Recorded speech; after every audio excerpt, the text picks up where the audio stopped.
basically admit that the possibility of a God isn't really so much as a possibility, it's an inevitability, and they should just accept that, because if they don't, then...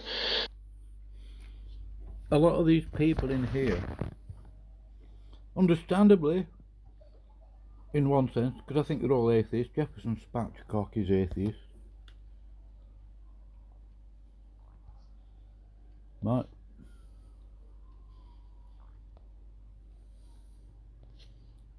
But most of these people, Jack Burton, hog-tie so-called champ,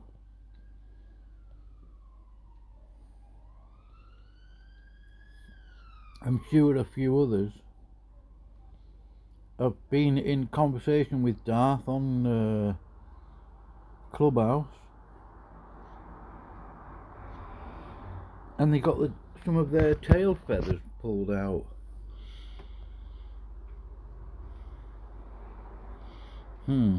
The alternative is chaos or nonsense or whatever.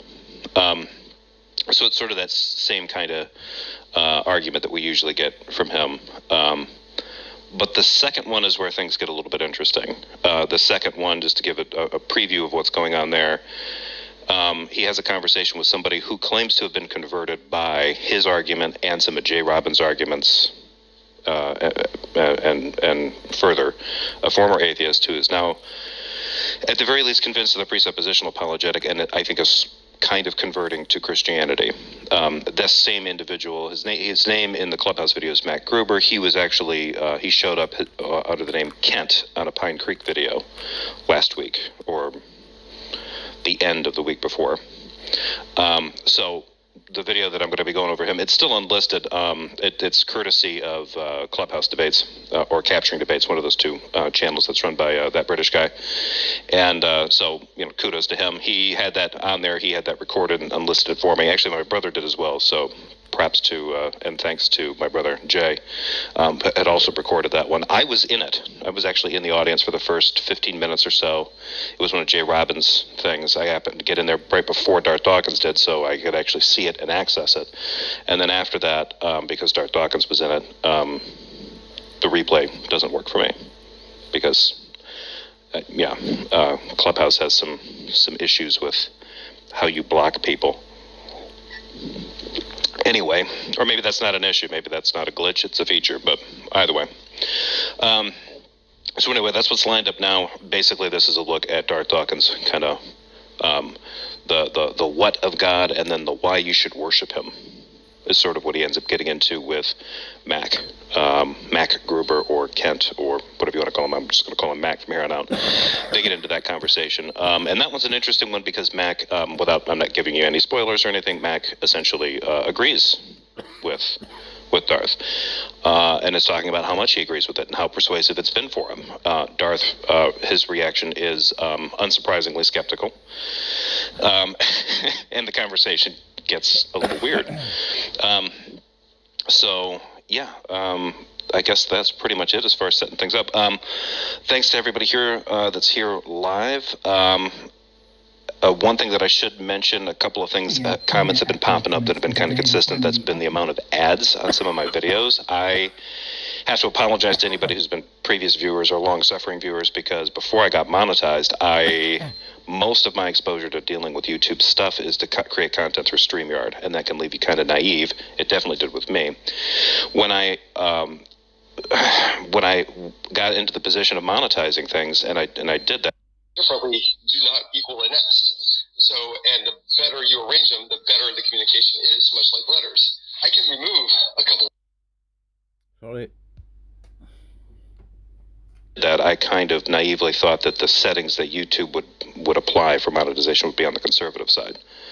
They weren't. And it looks like they've been throwing out things like uninterruptible ads and things like that. So I'm in the process right now of, I'm trying to adjust them as I make them now so that the ads are less intrusive. There's still going to be ads at the beginning of the videos and at the end of the videos. As time goes on, there might be a couple videos interspersed in some of the longer video runs, but I like to keep those interrupting ads kind of out of there. The other side ads and stuff will be up, but those uninterruptible ads, I'm going to do my best to get those clipped off. So I've made those adjustments to about 30 of my older videos, and I'm going back and doing that. It was and thanks to I think Catmandu and there's a few other users who pointed this out as an issue. I had looked into it a little bit when you had responded to me, and I couldn't really find anything that was making the settings work. And then I decided, I'm going to instead of setting up a video through StreamYard, which keeps things very hands off, I'll just try manually making one in YouTube. And sure enough, there's all the monetization settings. They get very granular if you're trying to go live directly through YouTube, which I'll admit I'd never actually done before. StreamYard had always handled it for me. I would just pull that up and rip and run. So anyway, thanks for pointing that out. I was able to find that, so hopefully that'll be a better viewing experience. I think it was actually reducing the number of views. So, for whatever it's worth, YouTube has an interesting way of like, hey, your stuff is viewable, let's monetize it. And now we've monetized it to a point where now your stuff is no longer viewable. So anyway, I hope that kind of clears things up. So anyway, thanks to anybody that did complain about that. I did take that into account. I did look into it, and I apologize for any inconvenience that was there in any of those videos and for how long it took me to figure it out, because I'm dense and technically not that savvy. It's not that I'm bad at this stuff. It's that I lack any patience for it. So as soon as it starts throwing me as soon as I start thinking it's going to take me more than 15 minutes to figure out, I start going. Your friend Jay Patrick got a spanking and you don't like it, Jefferson. Zoolander on my computer equipment. For those who've seen the movie, you know what scene I'm talking about. All right, okay, enough of that. So let's get into this video. So we're going to be starting with the first one. This is Darth Dawkins talking to Hogtie Champ. I might speed this one up a little bit as it goes on, but we'll see how things go. So. And, normal rules apply. If volume has sounded weird, give a shout. I haven't seen anybody complaining yet. If the videos aren't working or something weird is going on, give a holler in the live chat, and I will take steps. Here we go. If somebody says of me that I'm an unbeliever, I'll say, yeah, you're right. If somebody says you're suppressing the truth and unrighteousness, I'll say, well, no, I'm not. You're mistaken about that. But I see why you believe that, and that's fine. We all have different opinions. But when somebody says, well, Hogtie's a thief, that's wrong. It's not merely factually incorrect. It is bearing false witness. And under a biblical standard or any other sort of harms and benefits standard, that's a behavior we have to avoid. And then hold on a second. So you're saying that if a Christian says to you, you are suppressing the truth and unrighteousness, i.e. Romans 1, that they're bearing false witness against you? No, I don't think. Hold on a second. Wait a second. Hold on. No, sorry. I got to think about that for 1 second. I do think that's false witness, but I think people come by it honestly. Okay, so do you hold to the view that your mind and being is derivative from God? No, I don't think that's the case. Okay, so you do not classify or categorize your mind as creaturely, deriving and depending upon the mind of God. So in that scenario, God's mind would be autonomous. So then your mind being not derivative and subject to the autonomous mind of God, then your mind would be autonomous from your point of view. Your mind it would by definition. When your mind be subject to either the forces of nature or forces of physicalism or whatever other, Darth is really big about throwing this kind of thing out to atheists. Like, well, you have to have your own ultimate worldview or something like that. But when it comes to this particular question, when he brings this up, it's either you have a mind that is somehow tied to the revelatory epistemology granting mind of God, or it's totally autonomous. Why is it one or the other if you haven't figured out what that atheist's worldview is? They might not believe in a God, but they might also believe that their mind is not autonomous for whatever that means, to whatever extent that means. It's definitionally true. No, that wasn't what I was objecting to. I'm sorry. I wanted to let you go. I didn't want to interrupt you there. So do you understand that you? I don't think that's the case. Okay, well, there's only two positions that you can take about your mind, okay? Either your mind will be... That's a good question. Lorraine Drosophila, where does Darth get mind equals creaturely? Part of this is from some relatively basic theology, whether it's kind of grounded in sort of like what you'd consider like, I don't know if standard's the best word for it, like Catholic versus Protestant, but for whatever reason, a lot of these guys, the ones that are in kind of the evangelical Protestant, maybe Calvinist, he doesn't say he's a Calvinist, but there's this creator-creature distinction that they like to prattle on about quite a bit, and it's significant throughout a lot of Christian theology. But the idea in this case of a mind, that there's like they appeal to a God being a mind, but obviously a mind in the case of God's mind wouldn't be creaturely. It's completely autonomous. Our minds are creaturely minds, and therefore they need a God mind for broadcast or something. I don't know. It's weird, and it's actually one of the few things. I don't think I've ever really challenged anybody on it. I don't know that J. Robert has ever really talked about it at length either. But it's one of those ones where they kind of presented in this kind of like tone of voice, like, well, duh, like everybody knows this. Like, well, maybe somebody with a particularly radicalized Sunday school knows that, but I don't know that the majority of people are really acquainted with that particular take. And every time these guys bring it up, lots of people start throwing up question marks and like raised eyebrows, like, what in the hell are you talking about? You mind diving into that a little deep, maybe flushing that out, because sounds like that's raising a lot more questions than it's answering, and they don't. Basically, I think the lesson that you're supposed to take from that is like, God's big and you're little. He's strong and you're weak. He's smart and you're dumb. That kind of thing. Really? Well, not nasty, but just... And I apologize if that's too dismissive, but when it comes to Darth's view on God, I don't know if I really give it much more credit than that. In fact, I kind of agree with Jim here. Darth's religion is so antiseptic and sterile that I'm amazed anyone finds it appealing. I think the second video actually gets into the appeal, at least for people like Darth, and it's troubling. And your conception will be autonomous. Okay, it operates for whatever reason by itself, not being derivative and dependent upon the autonomous mind of God, or you will reject that notion of your mental autonomy, and your mind will be derivative and dependent under the authority of the autonomous mind of God. It's a true dichotomy. No, it either is or it isn't, but given his worldview, not necessarily. Like, this doesn't make any sense. Like, it either is the case we have autonomous minds, or it is not the case that we have autonomous minds, right? The fact that, now he's trying to, like, no, it is the case. Like, you either believe that your mind is dependent upon God, or you believe your mind is completely independent. That is not a dichotomy, because your mind could be dependent on something other than God. So he needs to go back to the drawing board on that one, I think. Maybe I'm getting that wrong, but that's my take on that. I think he's trying to turn that into he's trying to say it's a dichotomy so he can put Hog Tie in kind of a black and white situation, this kind of binary choice. There's only two options now, buddy. Like, Darth, that's Darth's favorite rhetorical tick. I agree, yeah. Okay, so do you recognize then that when you reject God as creator, you are implicitly claiming that your mind and being is autonomous?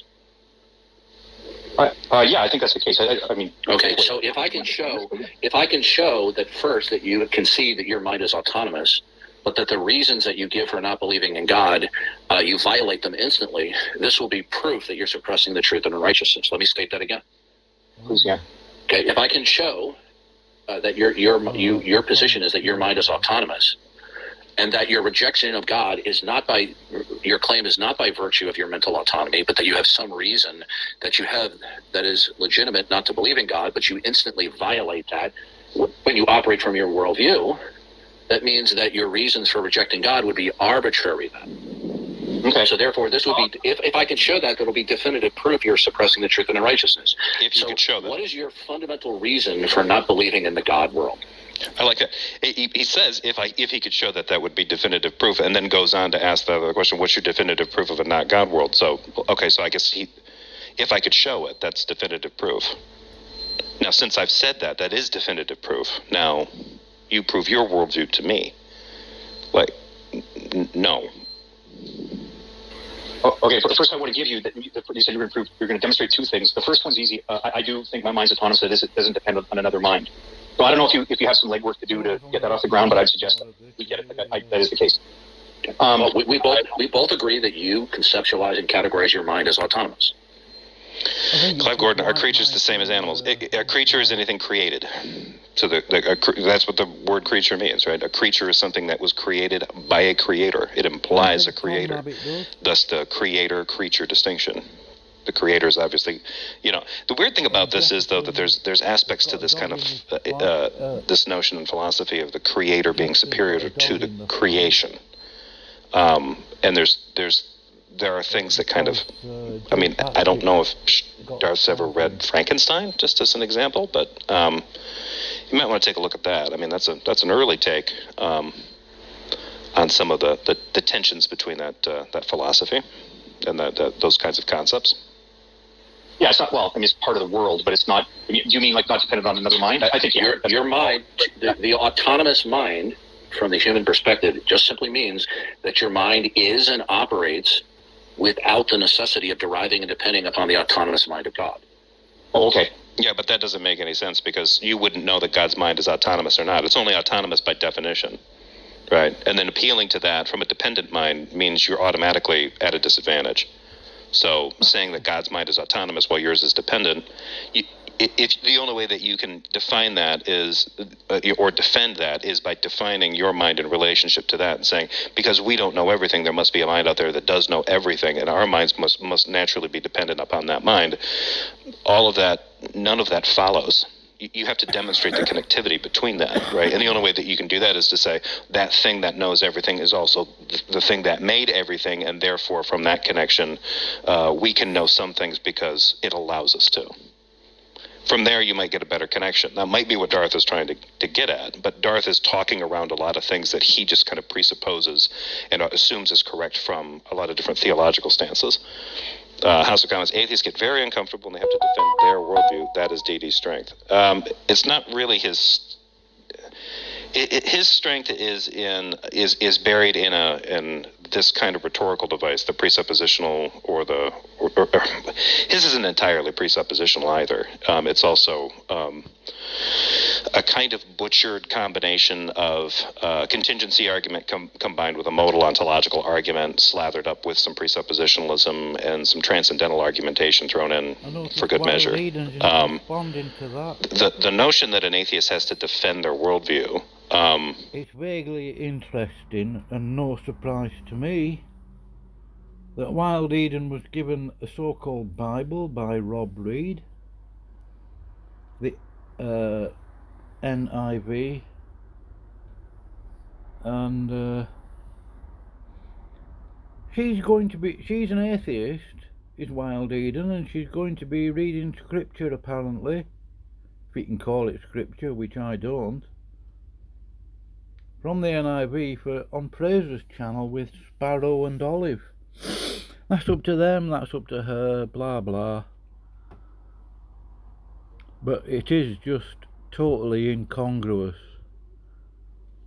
And Wild Eden keeps going on about her medical condition, which, I have sympathy for. But she doesn't miss a chance to mention it. Obviously it's playing on her mind, I understand that bit, but do we really need to hear it every opportunity she has? I don't think so. Oh, here's Jack Burton again.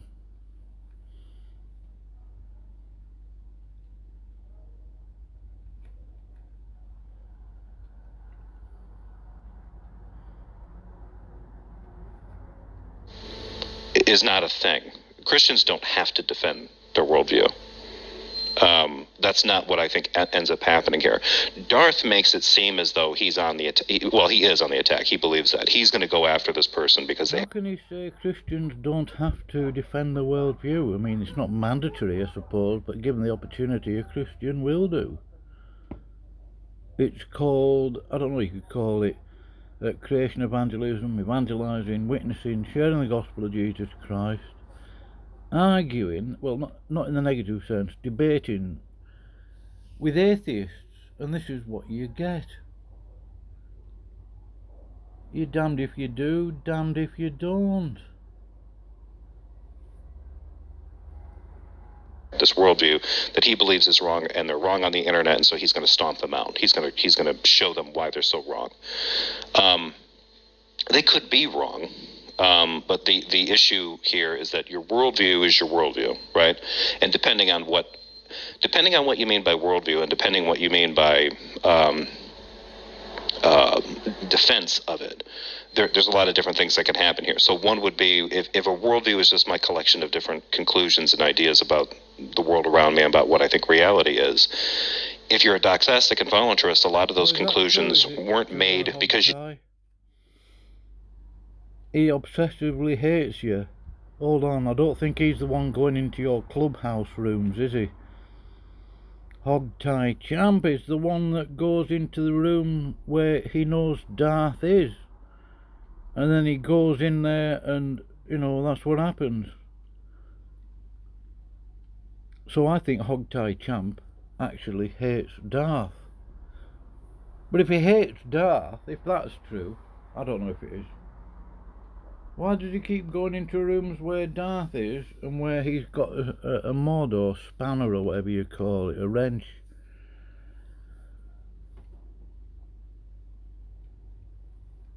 He used to follow you around. Yeah, right. I doubt that somehow. I do. I don't think he follows anybody around. Certainly not you, Hogtie. Chose them. They were made because they were sort of inevitable conclusions. You're convinced of them, and that's a process that you don't entirely control. Darth talks about people choosing to believe. You will choose to believe this, you will choose to believe that. He talks as if he believes in doxastic voluntarism. And he might be a doxastic voluntarist. It would be kind of consistent, I think, if you take into account some of the things that he seems to hold to in terms of salvation, right? You choose to believe in Jesus, and then you believe it, and then you're saved. When I've been in conversations with people who are like, well, you just have to choose Jesus, you have to believe in him, I'm like, I can't do that. When I've called out that that's one of my biggest issues with the scriptures, with the New Testament, is that if that's the notion of salvation that Christians are trafficking in, is that you simply have to choose to believe it, and then by virtue of that, by choosing to believe that salvation was offered and by accepting it that way, that's how you accept salvation, believing in it. You can't make that choice, right? There's a more nuanced take on this, and that is your heart is regenerated, and so then you're kind of pulled along to, you are convinced by the message, and then you convert. And that's a subtly different message. That's a different take on grace. Not too different, but different enough where that one actually kind of corresponds with what we understand about doxastic involuntarism, which, as far as I've seen in most of the research, is closer to how our brain works. So if they wanted to say that there's a supernatural intervening force like grace working through us at first, and then we convert, sure.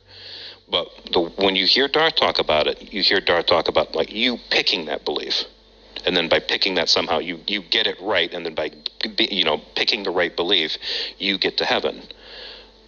That sounds dangerously close to just being saved by works, which is something that I know Darth doesn't agree with, because he rails against that notion when he has to talk to Catholics, because he thinks that's what Catholics believe in, even though that's not what Catholics believe in. That's so, yeah, the idea that I don't think that this is actually Jefferson, don't lie. It's precisely what Catholics believe in, and you know it. Strength. It definitely sounds loud when Darth does it, but the notion that he's coming at this with this percent, like, you atheists need to defend your worldview. That's on Darth. That's Darth. No, let's steel man this. Darth goes into a room on Clubhouse, and believe me, I really am not white knighting for him. Right? Darth goes into a club room defending his worldview, the faith in the Lord Jesus Christ, contending for the faith. None of those atheists, agnostics or whatever, are forced to go into a room with Darth in there, and yet they keep turning up. Now, I'm not complaining about that. I really aren't. I find a lot of it quite funny, and I do learn stuff from it here and there, you know. But none of them, nobody's forcing anybody to go into that room. Most people know, I've even learnt this, when either Tom Locke or one or two others, I can't remember now, sorry for that, starts a room on Clubhouse,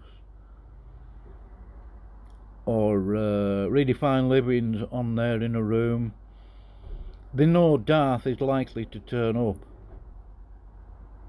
right? Nobody forces any atheist to go in there, so I don't understand your complaint, Jefferson. And Roman Catholicism is not Christian. It is works-based so-called salvation.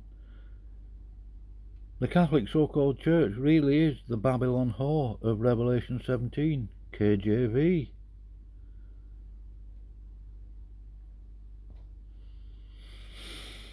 So, I think I might end it here. I don't know. His underwear tied up in knots, pinching him and causing him discomfort. The fact that his tone of voice and his presentation makes other people uncomfortable, and they ride along with it. And I've been one of them. I've gotten suckered into his diva routine myself a couple of times. The fact that happens early on in a conversation, especially if they're not initiated with what he's doing, I don't think that should be confused with people like, oh, they're uncomfortable when they have to defend their worldview. There's two things that happen. One, they've never had to defend "quote unquote" a worldview, and two, they don't understand a lot of the concepts he's throwing out there, and he's yelling at them or borderline yelling. Ask for clarification. That's all they've got to do. Or go to Stanford Encyclopedia of Philosophy or something. I don't know. But essentially, ask for clarification. Just don't do it too often, because you'll sound as though you're being fallacious or just plain stupid or something. I mean, I don't know all the terminology, there's a lot of it, but I'm getting the gist of it. No harm in asking for clarification at all. At them as if they do, and when they ask clarifying questions too many times, he then accuses them of being deceitful and lying to him and or dodging or running away. That's not a strength. That's Darth's weakness. So, is it? Yeah, no, I'm down with that, sure. What is your reason? What is your reason that is not arbitrary for not believing in the God world? Okay, solid question. Just to be clear, when you said that you could then demonstrate that means I'm suppressing truth and unrighteousness. What's going on Clubhouse? There might be something interesting.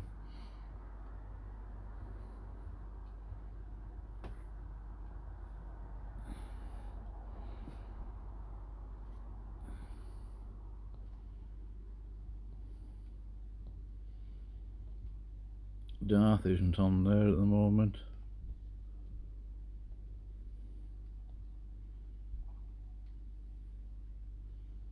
I'm not sure what an incel is. There's a ton of toxic women out there, gotta say. Nauseating. Where's John Lee then?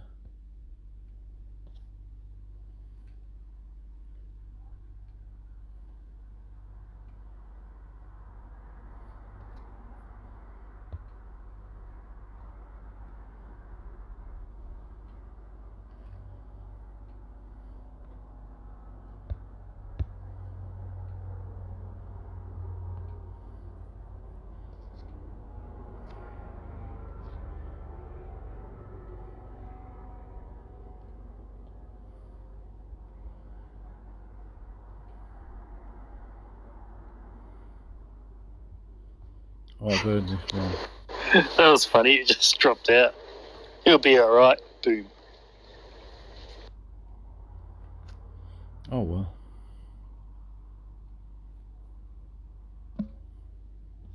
Sorry about that, John.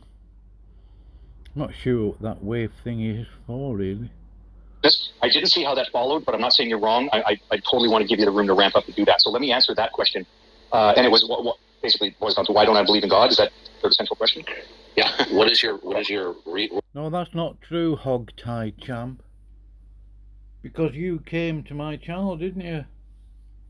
You've seen the recording of this clubhouse debate. You made a comment on there to redefine living. You didn't like it, did you?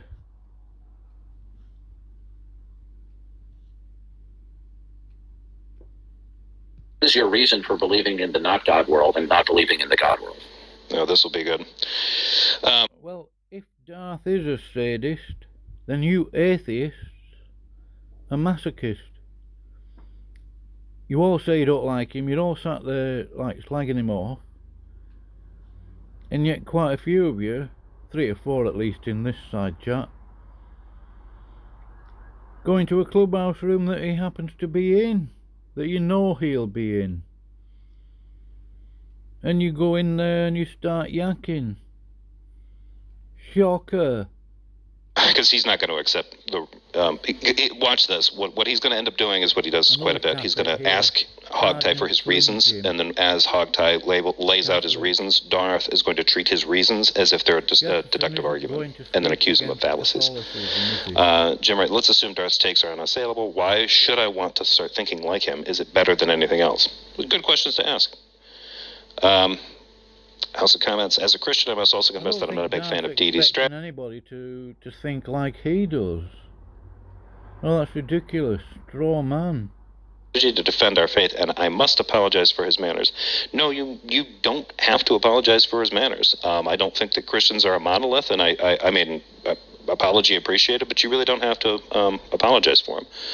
Why are you? Because otherwise you'd be apologizing for the actions of lots of different Christians all over the place. So, I mean, it's one of those weird things like, you know, when I think it's an old trick, but, you know, if I bring up an example of where religion can go wrong and I cite something like the Spanish Inquisition, the one thing I don't want the Christian that I'm talking to is then apologize for the Inquisition. I don't blame them for the Spanish Inquisition. I blame the Spanish Inquisition meme lord stuff. Don't traffic in that crap. No, I'm closing this anyway. I've had enough. How the natural world could be is not a rational justification that it is. So when you say in Taylor doesn't follow, do you mean like deductively? Is that what you mean? I'm gonna have to agree with you. Okay, good. So